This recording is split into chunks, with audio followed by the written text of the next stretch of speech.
So mga kachilax, test ride natin to si Bestune. Dadali natin sa medyo matarik na parking. Same time, tingnan natin ang performance ni Bestune. So ngayon nasa neutral tayo, naka eco mode. So usual, pag mga automatic, lagay lang natin sa D. Ayan. Okay na, then baba siya ng handbrake, then ready to go na tayo. So ito yung maliit na mini EV. Kaya yun, para ka lang laruan. Pero syempre, dahil nga maliit siya, medyo konti ingat din. Syempre medyo malalaki rin ng mga mga kasama natin sa kalye. Ayan. So galing tayo dito sa Don Ganciano building. Ayan. Ayan, pagdaan tayo.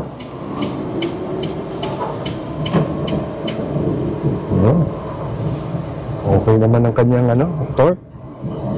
Very responsive. Kung yung ating accelerator pedal, binibigay niya agad yung kung gusto mong tapak.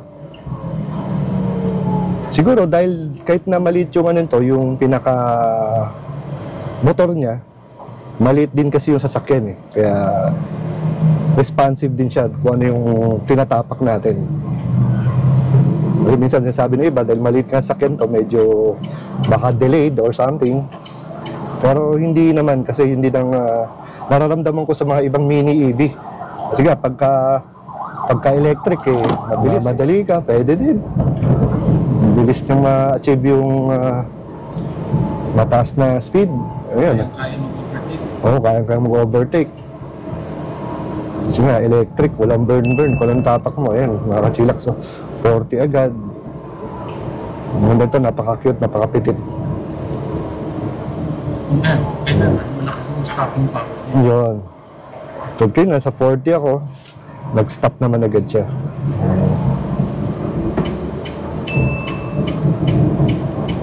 Kung iba, kakambyo pa para mag-accelerate. Ito hindi na. Tatapakan mo lang yung accelerator pedal. Sigurado na yan. Yeah. Tsaka syempre, yung convenience, ayan, ang lamig na aircon, di nagbabago.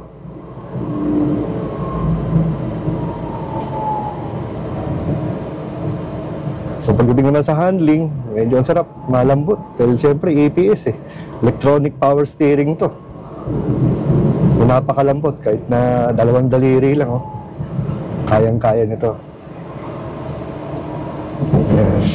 And suspension, okay lang, tama lang. Hindi sobrang tigas, hindi rin sobrang lambot.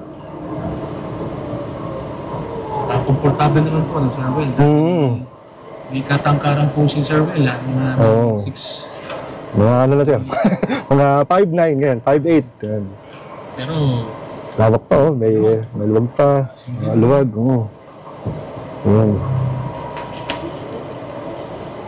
Sarap.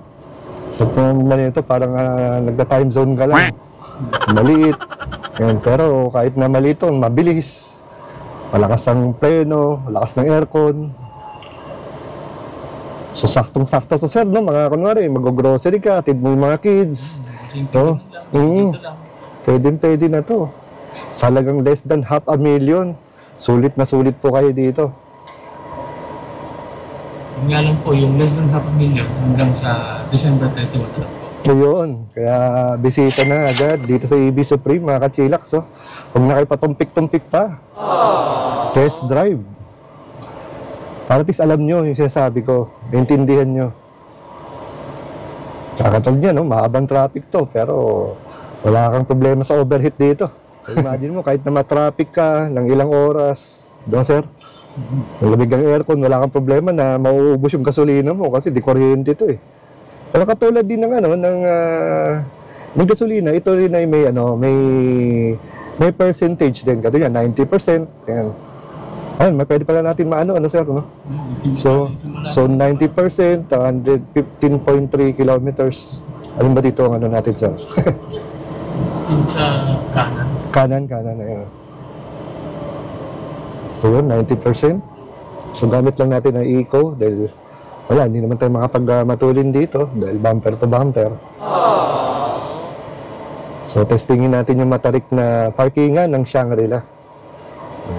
So ating walk around nito, nasa isang ano natin, nasa isang vlog natin, ni Sir Lenny. So ma-add ko lang mga ka-chillax, no? Isa sa mga nagustuhan ko rin dito sa Bestion Pony, ito ay equipped with cruise control. And syempre ito, meron din siyang, ayan o, reverse camera. So imagine mo, di ba? For 488, may cruise control ka na, may reverse camera ka pa. Ito, nasa ano na tayo, Shangri-La. So taas tayo dito, yung packet ng parking. Ayan. Ngayon lang dito ako nakapunta dito. Change na ako ng co-pilot. Si Sir Mike na to kasama ko. Yan, humabol si Sir Mike eh. Kanina Sir Lenny yun. As you can see, dala ni Sir Lenny yung ano, yung Bestion. Ayun, saudahan natin. Yan, Bestion nut. Ayun oh, ang ganda na itsura oh. Parang first time ko yata magpaparada sa Shangri-La. Itong parking lot ko to, ng Shangri-La. Medyo notorious to. Lalo na sa mga bagong nagka-drive. Oh? Kasi sobrang taas ng parking, nasa 5th level. Oh? Tapos tuloy-tuloy siya. So, dito natin susubukan si Bestion Pony kung kaya ba niya. Kaya niya umakyat ng ganitong parking lot. Yan oh.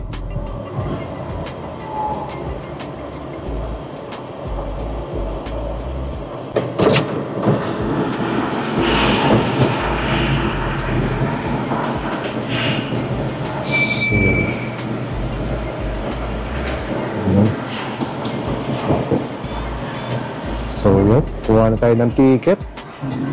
Let's go. So, naka-eco mode kami ngayon. Ang Bestion Pony.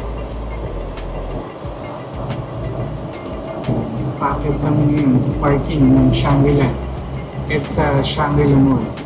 Ayan ang mga ka-chillax oh. Ayun. Oh, ibang klase pala dito. Yung yung house. Pero yung tagtag, kayang-kaya nito.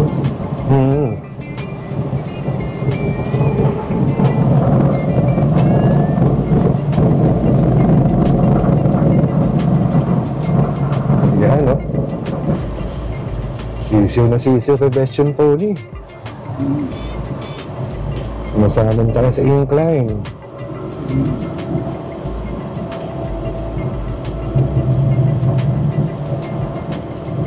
Ito, kakaibang incline nito. Kasi incline, paliko pa. Tapos tuloy-tuloy. So wala, hindi tayo nabibitin no? Kay Bestion Pony. Naka-eco mode lang tayo. Ayun ha, mga ka-chillax oh. Mga nagtatanong kung kaya ba ng mini EV umakyat. Ayun ha, walang buwelo. Walang buwelo to. Tamang tapak lang. Nare-record natin kung gaano kahaba itong packet ito. Kasi iba eh, pagka sabihin natin, steep yung daan, pero maigsi. Iba rin, pag steep ang daan, pero mahaba, tapos tuloy-tuloy. Oo, mayat na yan, no? Mayat na yan, may ano, may akyat. Ganun din yung ano, Bestion nut. Yan galing sa stop, go, ayan ha. Kasi minto si Bestion, minto rin tayo. Then sabay accelerate, wala oh. Tsaka meron tong uphill assist. Oo nga, no, saan meron pala, no? In case... Automatic yun, sir, nag-activate? Oo, automatic. Pagka nakatapak kayo sa preno, tapos nabitawan niyo yung preno, hindi siya basta-basta atras. Oh, wow, galing. So maglalak siya. So safe sa mga nagdadrive, lalo na sa mga bagong nagdadrive, mas hindi kayo kakabahan.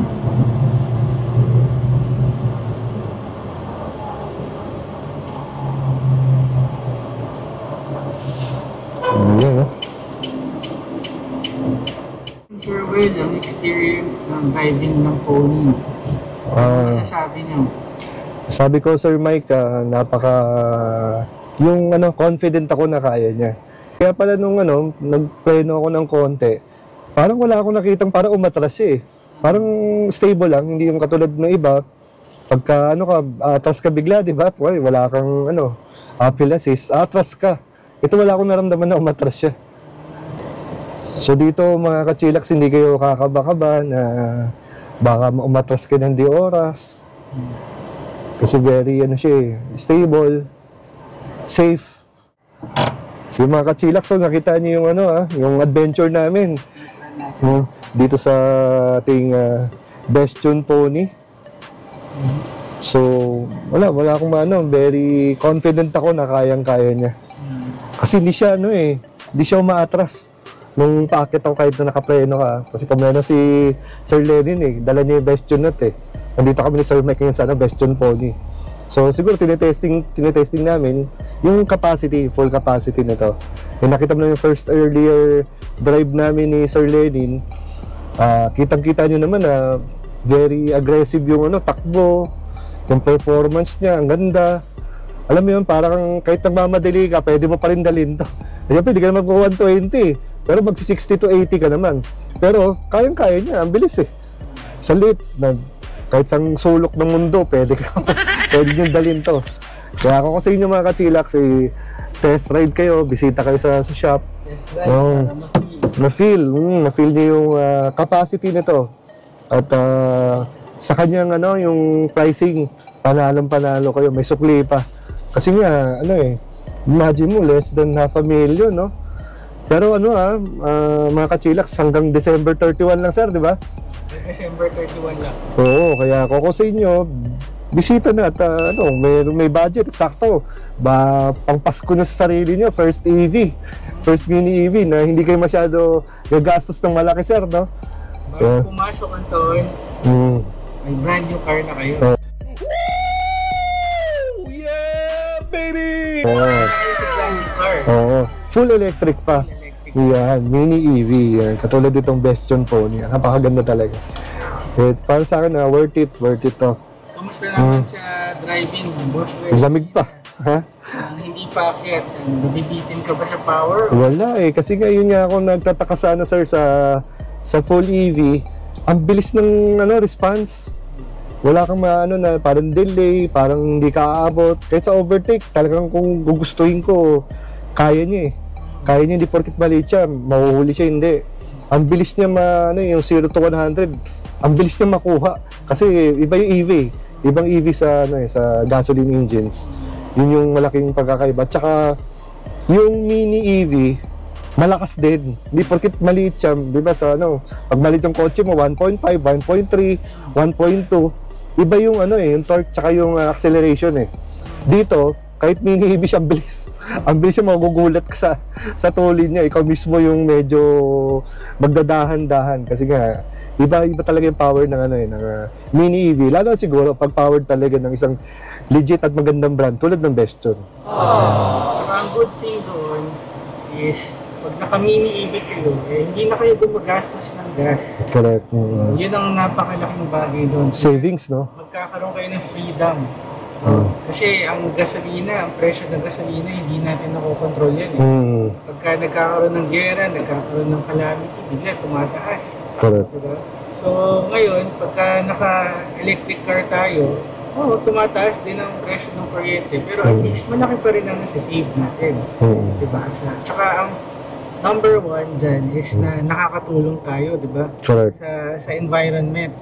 Diba? So, balik na natin to sa environment natin. Lately, sunod-sunod ang bagyo. Ang Metro Manila, Pilipinas, 4, 5 bagyo, sabay-sabay. Oo nga Galit na galit sa atin yung So, I mean, ito na lang yung paraan yung mga mumunting paraan para maibalik natin sa mother nature natin yung pagkalinga, di ba? At least, medyo nakakatulong tayo. Tsaka madagdag ko nga lang sa mga mahilig mag-aircon.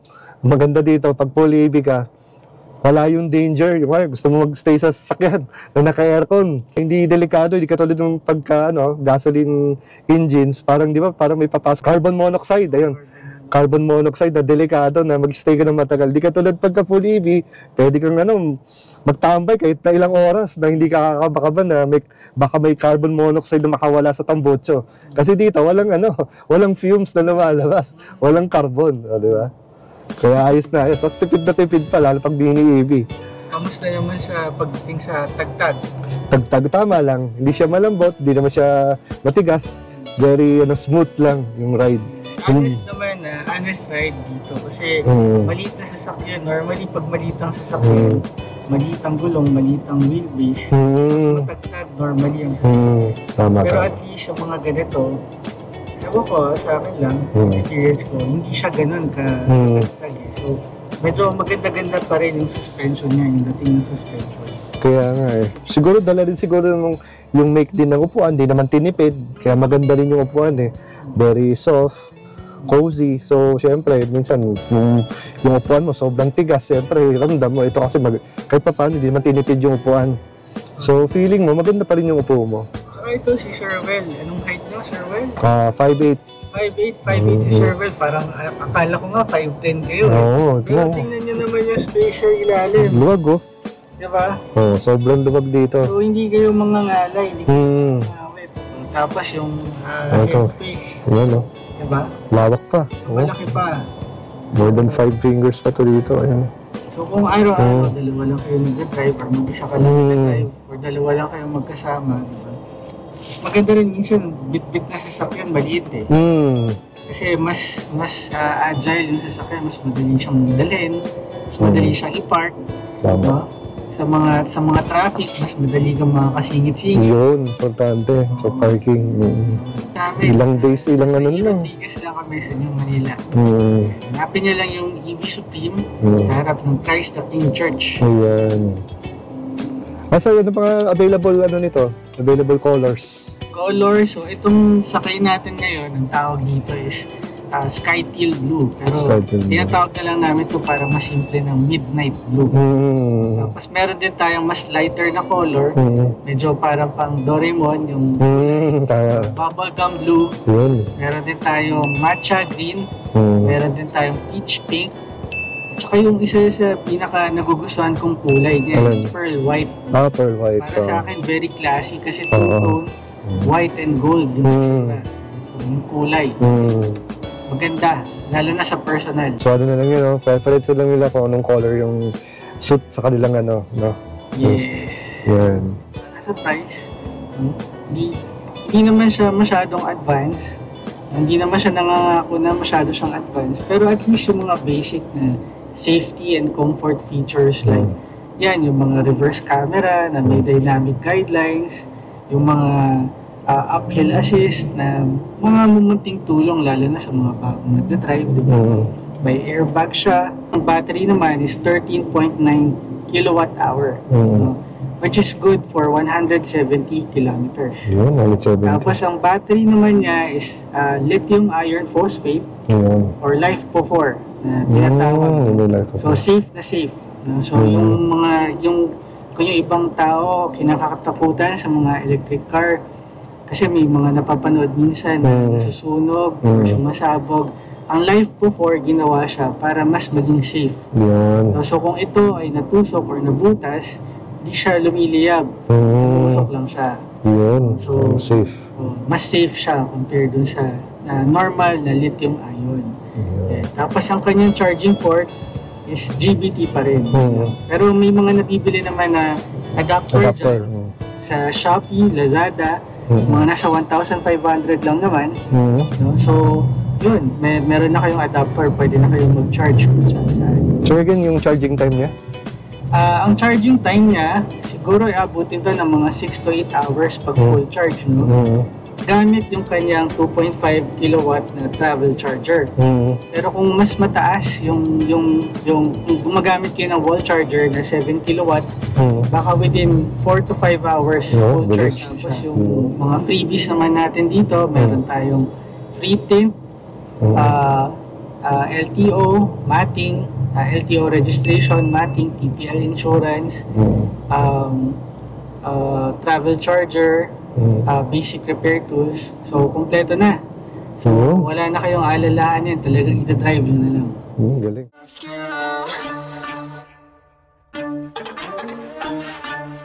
Chillax, chillax.